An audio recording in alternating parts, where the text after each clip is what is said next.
All right, guys, welcome to this module. It's called The Science of Facebook Ads Tracking Key Performance Indicators, right? So why do I call it the science of Facebook ads?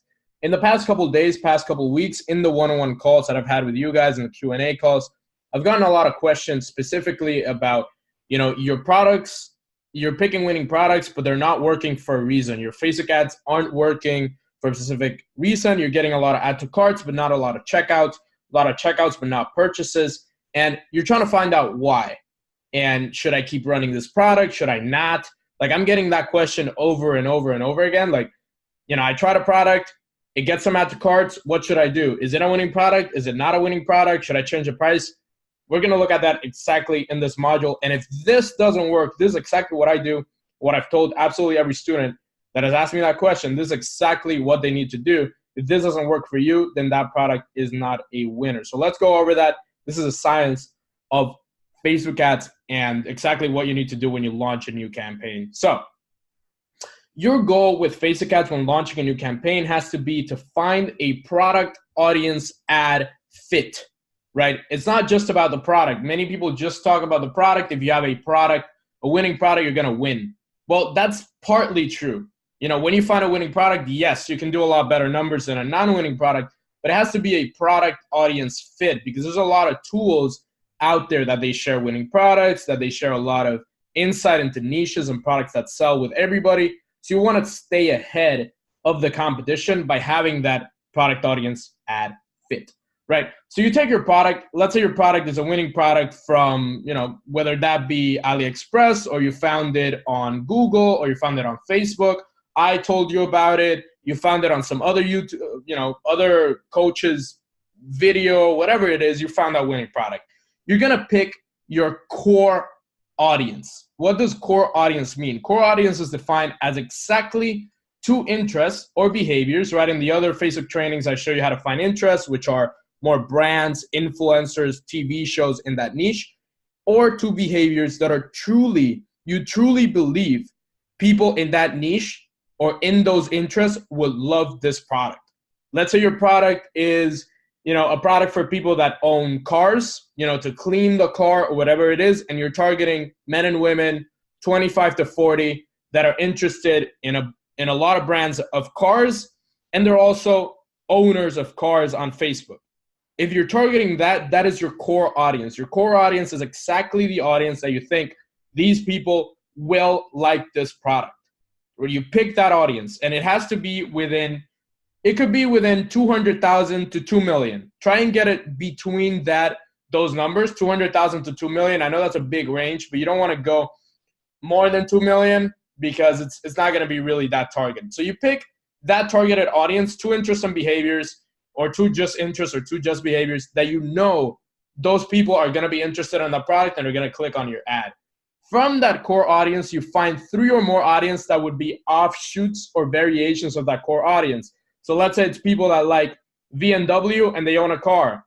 So it's people that like Mercedes and they own a car. Or it's people that like BMW and Mercedes. Or there's people that, for example, like car repair shops like AutoZone or auto parts repair shop, something like it's called like this. It's a huge brand of auto repair.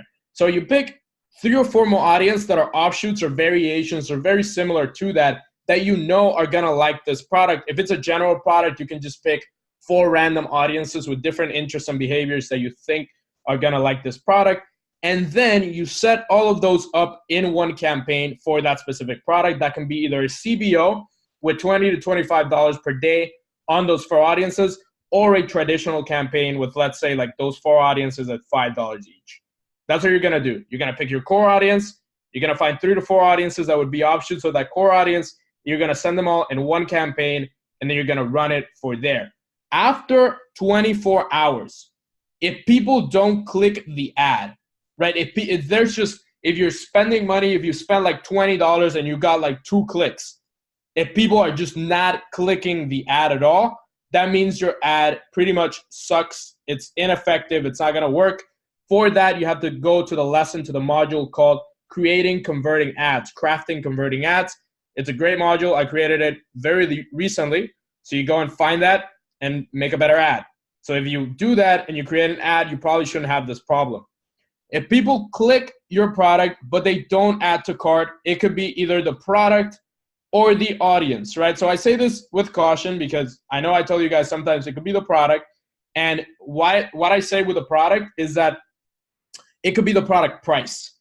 So when you're setting it at that level that a lot of people are clicking, you're getting a lot of cheap clicks, lower than $1, which we're going to talk about a little bit.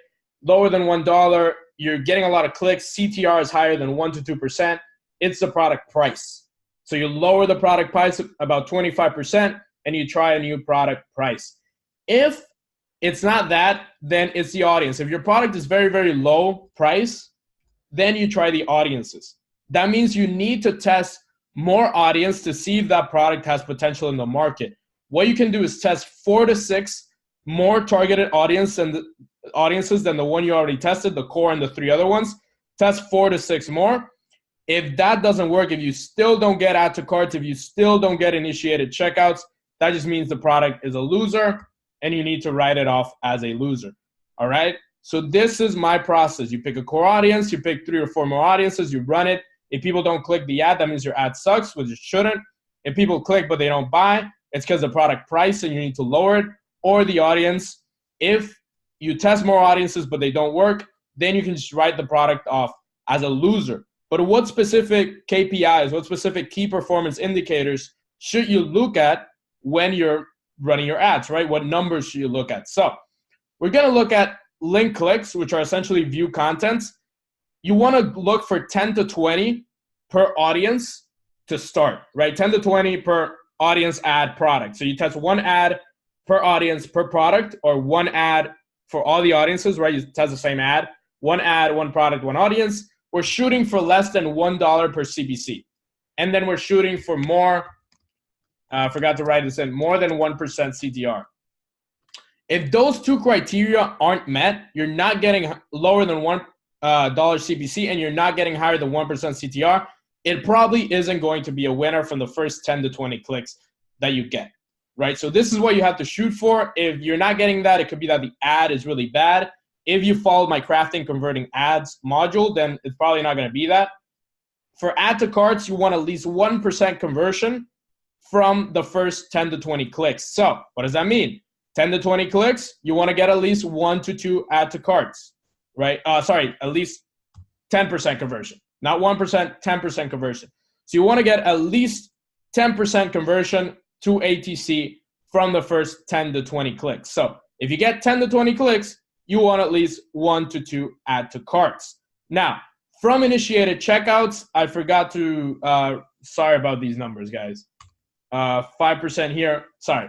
I wrote them off as 1% now. So add to cart, at least 10% conversion. So from those 10 to 20 clicks that you start off of, you want to get at least 1 to 2 add to carts. If you're not getting them, why is that? Because it could be the product is too expensive or just the audiences suck. So you lower the price of the product and then you test. The next 10 to 20 clicks, do you get add to cart? No. Okay, let me test more audiences. Do I do the same thing? 4 to 6 audiences? It still doesn't work, still not getting add to carts? Product is probably not a winner. For initiated checkouts, I want to get at least 5% conversion to initiated checkouts from the first 30 to 40 clicks. I'm sorry, I put those numbers wrong. You want to get at least 5% conversion to initiated checkout for the first 30 to 40 clicks. What does that mean? You want to get at least 1 to 2 initiated checkouts for the first 30 to 40 clicks. So let's say you start an ad, you get 20 clicks, you get 2 add to carts, we're rolling, right? The product is awesome. We're getting less than $1 CPC. We're getting a high CTR. It's awesome.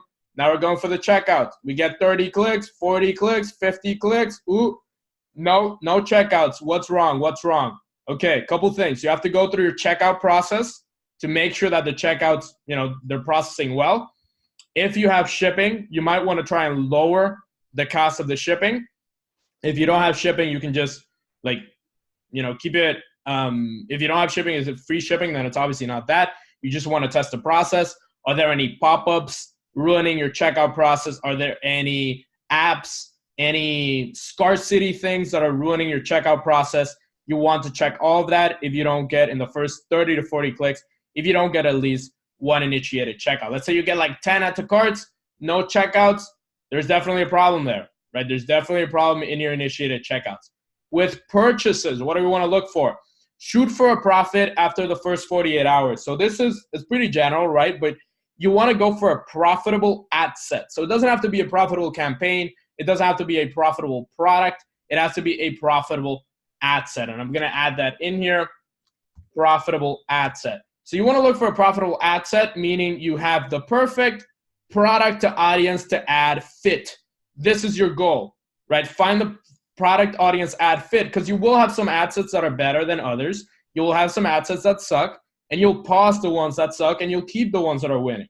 So you shoot for a profitable ad set in the first 48 hours, and you want at least a conversion rate of 1 to 2% after like 40 clicks. So if you get 50 clicks, you want one conversion. Or if you get 100 clicks, you want at least one conversion. So let's put 50 to 100 here. So if you get 50 clicks and you get no sales, then that might just be, it's not going to be, you're not going to get purchases.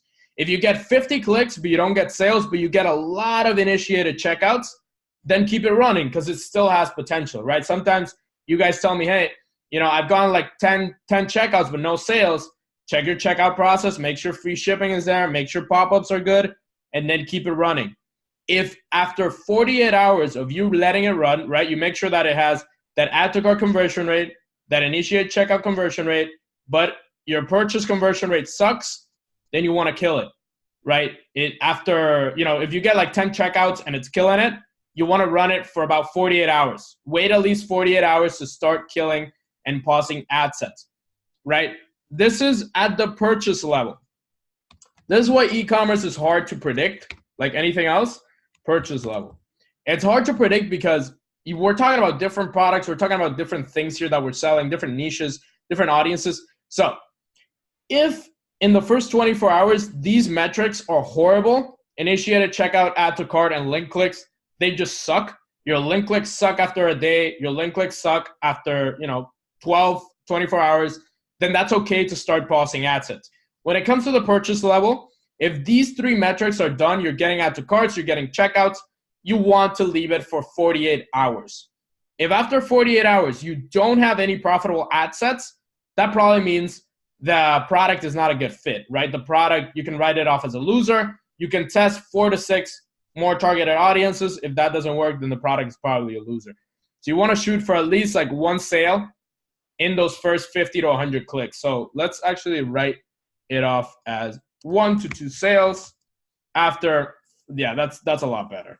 I'm gonna write that down. Sorry, I've been doing taxing today, so this is too many numbers in my head. So shoot for a profitable ad set after the first 48 hours, and then you want to do 1 to 2 sales after 50 to 100 clicks. That's the goal. That's the goal with purchases, not initiated checkouts, not add to carts, not link clicks. You want to get at least, and I'm gonna write these numbers. So 1 to 2 checkouts for the first 30 to 40 clicks, at least 1 to 2 ATC. There we go. Add to carts, at least 1 to 2 in the first 10 to 20 clicks. Initiated checkouts, at least 1 to 2 in the first 30 to 40 clicks. Purchases, at least 1 to 2 in the first 50 to 100 clicks. And obviously having a profitable ad set. What you can do is start killing the ad sets that don't work and then just keeping the ad sets that work. Best data is to look at 2 to 3 days data.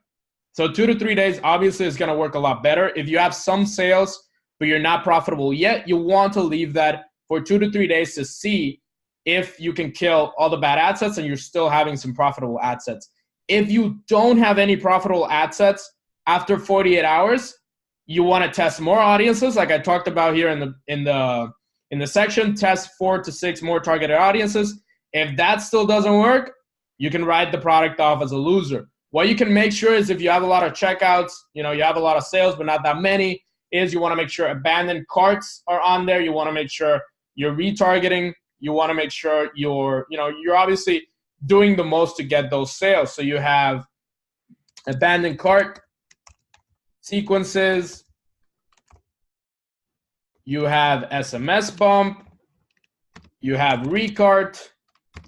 You have retargeting campaign, whether that be dynamic retargeting or normal retargeting. I talk about that in the crafting converting ads section. You can check it there, how to write a proper retargeting ad. As long as you have these 4 things running, you can follow this metric. After 48 hours, start killing unprofitable ad sets. And if after 2 to 3 days, right, 48 to 72 hours, you don't have a profitable ad set, right, an ad set that essentially is making you money with that sale, you can write that product off as a loser. These are metrics for you to follow right now, right? These are essentially the metrics that you can follow from now on to, essentially kill these products. And as I wrote down here, you don't want to spend more than 125% of the product price on an ad set. On an ad set without a sale. If you do, it's not a winning product or your audience isn't a fit. So that's essentially what I mean. I'm going to take this out because I explained it on the top. But let's say your product costs $50 and you spend, let's make it easier. Let's say it costs $40. Your product price is $40 and you spend $50, which is 125% without a sale and an ad set, you pause. Doesn't matter if you have a bunch of checkouts, doesn't matter if you have add to carts, doesn't matter if you have link clicks. As long as you have these in place, abandoned cart sequences, SMS bump, recart, retargeting, you spend $50 for a $40 product without a sale and an ad set, you kill it. The product audience ad fit isn't there. If you don't get any sales after like 48 hours, that probably isn't a winning product, right? You want to test. If you test even 4 audiences here on the top, like you picked your core and then you built 3 to 4 more audiences and that doesn't work, it's just not going to work. At least 1 or 2 of those is going to work. If not, you got to go back to the drawing board and pick a new product, try and find a new product, and then go from there. Guys, this is e-commerce. It's not easy, right? It's simple. You can break it down into words, but there's a lot of machinery to it. There's a lot of math to it. There's a lot of testing products again and again and again to find a winner. But once you find that product audience fit, you're going to kill it from there. And that's how you make those 10K days that I showed you guys how to make. So essentially, like, don't get mad at yourself. Don't get mad at the program. Don't get mad at other people. Don't get mad at other students. Don't get mad at e-commerce. Don't get mad at AliExpress.